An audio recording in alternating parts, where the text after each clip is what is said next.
Assalamualaikum warahmatullahi wabarakatuh. Selamat siang Bapak, Ibu beserta teman-teman semua. Perkenalkan, nama saya Ayu Solihah.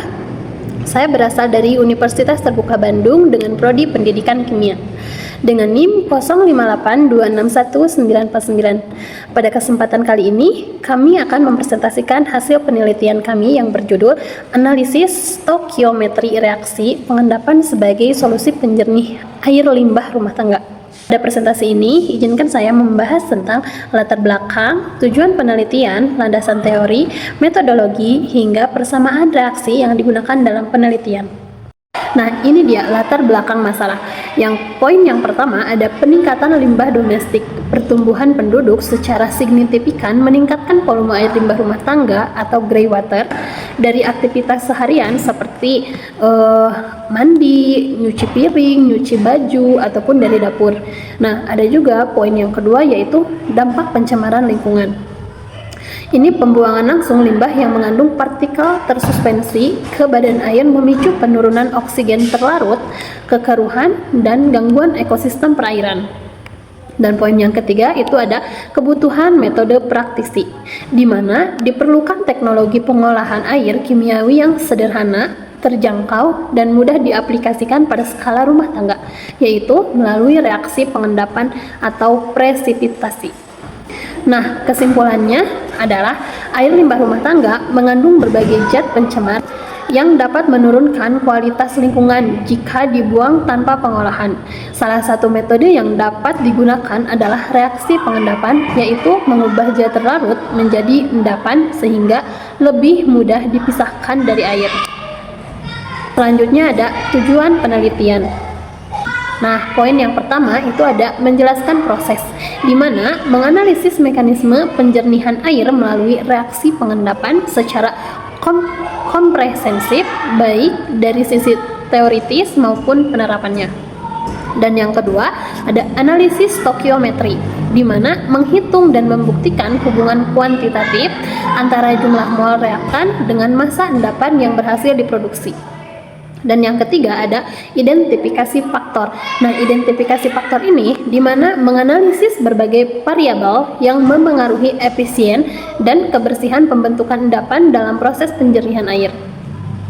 Maka kesimpulan dari tujuan penelitian ini yaitu penelitian ini memiliki 3 tujuan utama. Yang pertama tadi ada menjelaskan proses pengendapan melalui reaksi kimia, dan yang kedua itu ada menerapkan analisis stokiometri untuk menentukan jumlah reaksi yang tepat, dan yang ketiganya ada mengidentifikasi faktor-faktor yang mempengaruhi keberhasilan proses penjernihan air.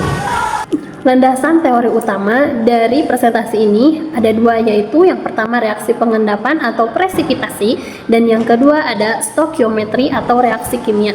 Reaksi pengendapan presipitasi ini adalah merupakan jenis reaksi matematis atau pertukaran ganda yang terjadi saat dua larutan elektrolit dicampurkan. Reaksi ini menghasilkan produk berupa senyawa padat tidak larut atau endapan yang terbentuk karena hasil kali konsentrasi ion-ion dalam larutan telah melampaui batas nilai konstanta hasil kali kelarutan atau KSP. Dan yang kedua ada stoikiometri reaksi kimia. Nah, di mana cabang ilmu yang mempelajari hubungan kuantitatif zat-zat yang bereaksi dan produk yang dihasilkan didasarkan pada hukum kekekalan massa atau Lavoisier. Konsep ini menggunakan satuan mol dan massa molar untuk menghitung potensi massa endapan teoritis dari suatu persamaan reaksi setara. Selanjutnya ada persiapan pencampuran, filtrasi, dan analisis. Yang pertama, tahap persiapan penyimpanan alat uji dan pembuatan larutan pereaksi seperti CaCl2 serta Na2CO3 0,1 m sesuai variasi. Dan yang kedua ada pencampuran. Nah, di mana mereaksikan volume reaktan secara proporsional ke dalam sampel grey water untuk memulai presipitasi. Tahap yang ketiga ada filtrasi, di mana penyaringan campuran menggunakan kertas Whiteman untuk memisahkan padatan dari air murni. Dan tahap yang keempat ada analisis, yaitu pengeringan endapan di dalam oven, penimbangan massa, dan uji visual tingkat kejernihan air. Nah, ini dia persamaan reaksi kimia. Proses pengendapan ini memanfaatkan pertukaran ion antara kalsium klorida dan natrium karbonat untuk menghasilkan padatan kalsium karbonat yang tidak larut dalam air. Dan presentasi selanjutnya yang akan dibawakan oleh Ibu Wulan. Assalamualaikum warahmatullahi wabarakatuh. Perkenalkan, nama saya Wulansari Asbar dengan NIM 0301159996. Baiklah, saya akan melanjutkan presentasi yang sebelumnya telah disampaikan oleh Ibu Ayu. Jadi, kita langsung saja masuk ke slide berikutnya, yaitu slide 7. Di sini ada tentang data pengamatan eksperimen. Pada slide ini terdapat data pengamatan eksperimen. Di sini ada 3 data eksperimen. Yang pertama dengan reaktan 25 mili, 50 mili, dan 75 mili. Nah, hasil reaktan ini adalah merupakan larutan CaCl2 dan Na2CO3 dengan perbandingan 1:1. Jadi, yang didapat dari volume reaktan 25 mili itu massa teoritisnya adalah 0,25, sementara massa aktualnya adalah 0,22 gram, massa rendamannya 8,88%, dan didapat kondisi kejernihan filtratnya agak jernih.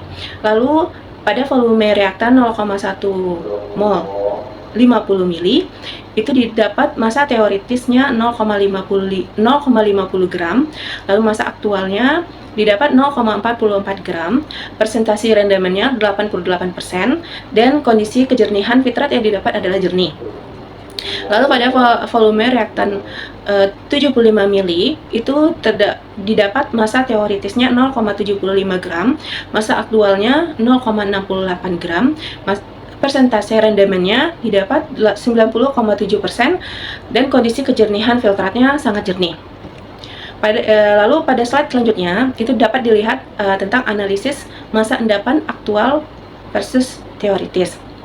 Nah, dapat dilihat di sini, ini merupakan jarak massa aktual dari variasi 1, ya ini yang 25 mili tadi, ke variasi berikutnya naik secara konstan, dari 25, 50 ke 75. Lalu terdapat korelasi linear yang kuat antara penambahan kuantitas bereaksi dengan hasil endapan CaCO3 yang diproduksi secara real di laboratorium. Pada slide berikutnya, optimalisasi efisiensi reaksi. Terdapat nilai 90,7% yang merupakan persen rendaman tertinggi. Tingginya angka ini menunjukkan bahwa proses pembentukan presipitat, penyaringan, hingga pengeringan sampel berjalan dengan tingkat kehilangan massa yang sangat minim. Lalu kita masuk ke slide berikutnya, itu tentang pembahasan. Yang pertama adalah korelasi stoikiometri. Reaksi mengikuti hukum perbandingan tetap. Setiap penambahan reaktan berdampak proporsional terhadap massa produk akhir. Membuktikan perhitungan stoikiometri bekerja secara presisi. Lalu yang berikutnya adalah swab coagulation. Ini merupakan endapan kalium karbonat yang terbentuk berukuran makroskopis, bertindak seperti jaring yang terjebak mengikat kotoran suspensi dalam air limbah saat turun ke dasar wadah. Lalu yang berikutnya adalah kualitas filtrat. Terdapat korelasi positif yang nyata antara jumlah endapan dengan kejernihan air. Reaksi skala 75 mili menghasilkan filtrat yang sangat jernih. Mengidentifikasi polutan berhasil dipisahkan secara maksimal dengan nilai rendaman tadi yang didapat sebesar 90,7%. Masuk ke slide berikutnya, itu tentang kesimpulan dan saran. Yang pertama adalah keberhasilan penjernihan. Proses reaksi pengendapan kalsium karbonat CaCO3 terbukti secara nyata dan visual efektif menjernihkan air limbah rumah tangga. Yang berikutnya adalah linearitas stoikiometri. Ini hubungan antara jumlah mol reaksi dengan massa endapan aktual bersifat linear dan konstan, menghasilkan tingkat efisiensi rendaman yang luar biasa sebesar 88% sampai dengan 90,7%. Dan untuk saran, rekomendasi selanjutnya, untuk melengkapi data, itu sebaiknya diperlukan pengujian parameter lanjutan seperti nilai pH pasca reaksi, penurunan kadar BOD atau COD, serta uji akurat kekeruhan menggunakan turbidimeter. Oke, sampai di sini presentasi yang dapat saya sampaikan. Terima kasih atas waktu yang diberikan. Lebih dan kurang saya mohon maaf. Assalamualaikum warahmatullahi wabarakatuh.